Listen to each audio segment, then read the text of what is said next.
Beautiful ducklings, it's your fully healed Gruppeteer, and I'm back again with another Steven Universe vlog. And today's episode is Gruppeteer hits the camera when he's doing his intro. Today's episode is a love letter, and in this episode, Jamie the mailman comes back to town and tells Steven and Connie, who are taking selfies on the beach, about his wonderful new acting career that he picked up in Kansas, meaning that this show takes place in the real world. I don't know if they've established that before, but that means that it takes place in our universe. You know, it's the same universe. So maybe gems do exist.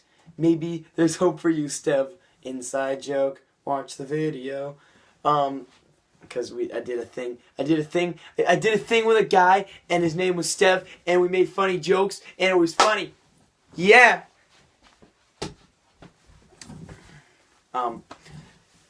So anyway, in this, so when Jamie's telling Steven and Connie about all this wonderful stuff, Garnet comes back from a mission, and in a horribly seductive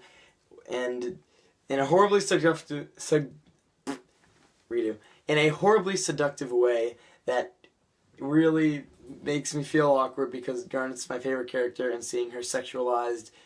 Okay, not like overly sexualized, but seeing her like romanticized in the way she is in this part, it's just weird. It's like seeing your mom try to act all like flirty for your dad. It's just like, it's weird because I've grown to like Garnet so much. It's just, I don't know. Maybe that was just me, but strangely enough, Jamie finds Garnet attractive enough that he writes a love letter to Garnet, and through a really funny scene,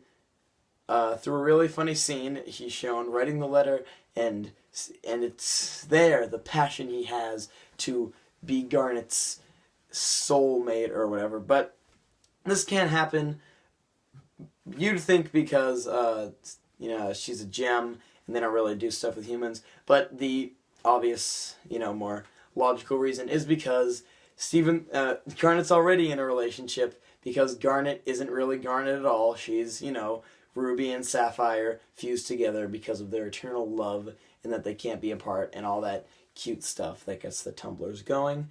What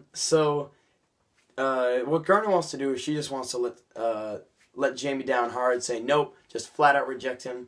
But seeing the passion that Jamie has for Garnet, the kids decide to rewrite the letter to make it a little more poetic and not, just flat out, you stink. So they do, but Jamie misinterprets the letter and thinks that Garnet's really into him.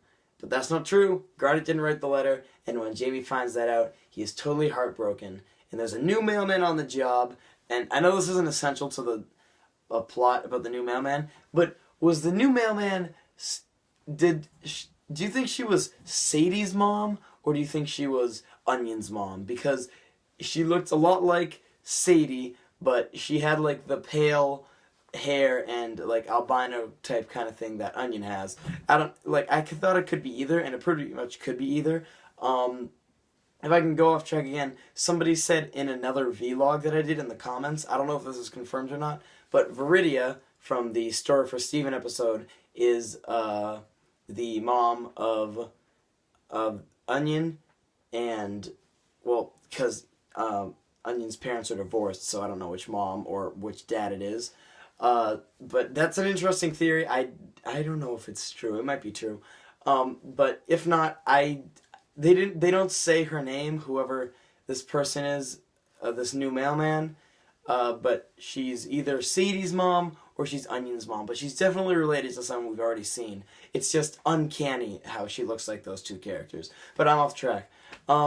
So the kids go to confront Jamie and see how he's doing, and he's pretty down in the dumps. So Garnet comes along, and Garnet gives him this speech about, finding love in a hopeless place and all that jazz, which makes Jamie feel a little bit better, especially when Garnet says he should really keep up his career of acting, which he likes. And then the episode just kind of ends, and I like this one.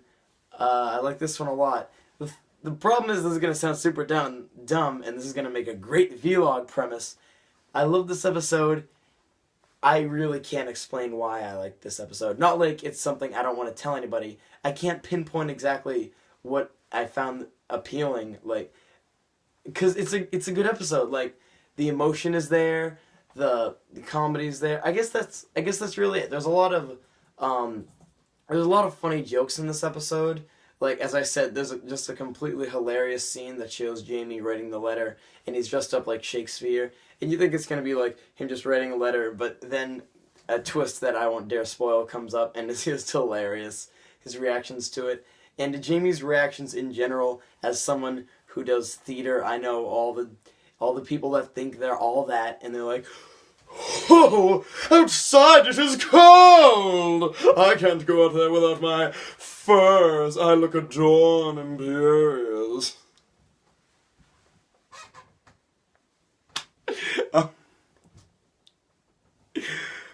Yes, those are the exact kind of things.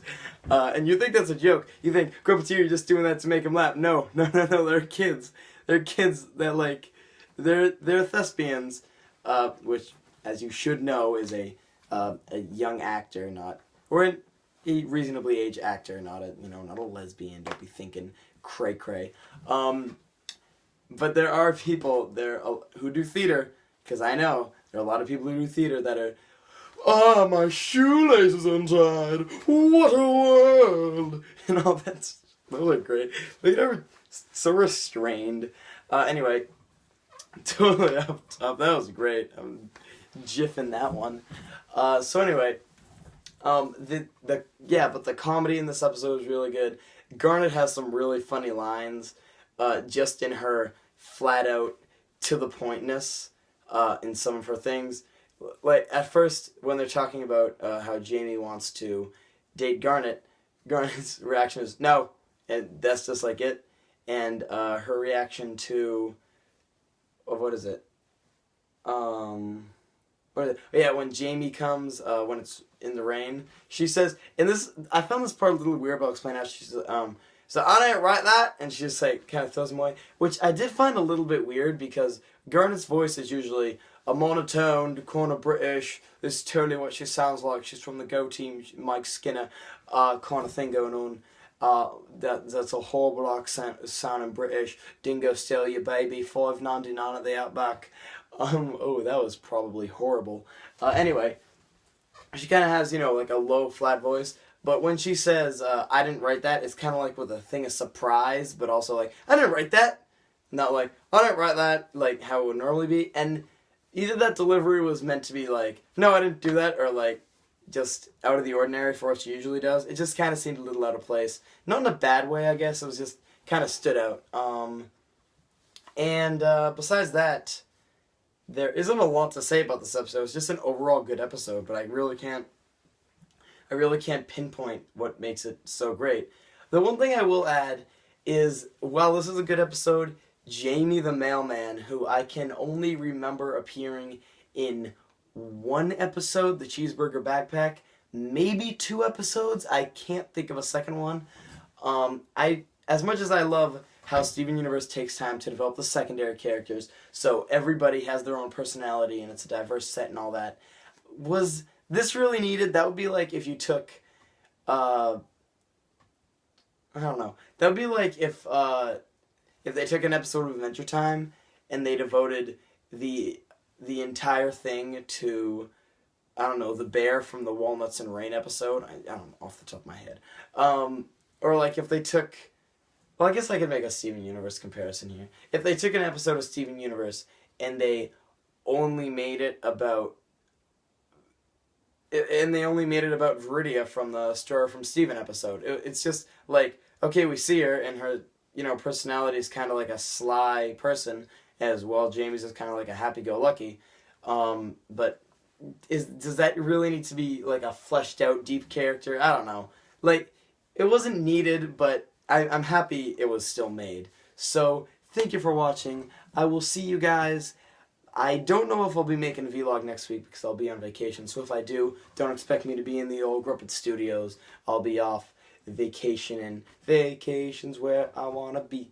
Right on the beach with a sunny scream. There's no need to holiday, I start to get away. Repeat after me, I need a vacation. That's Britney Spears from the first Pokemon movie. Bet you didn't know that. Bet you're real jealous. The old Grubbeteer knows his... I should have sung the Go-Go's.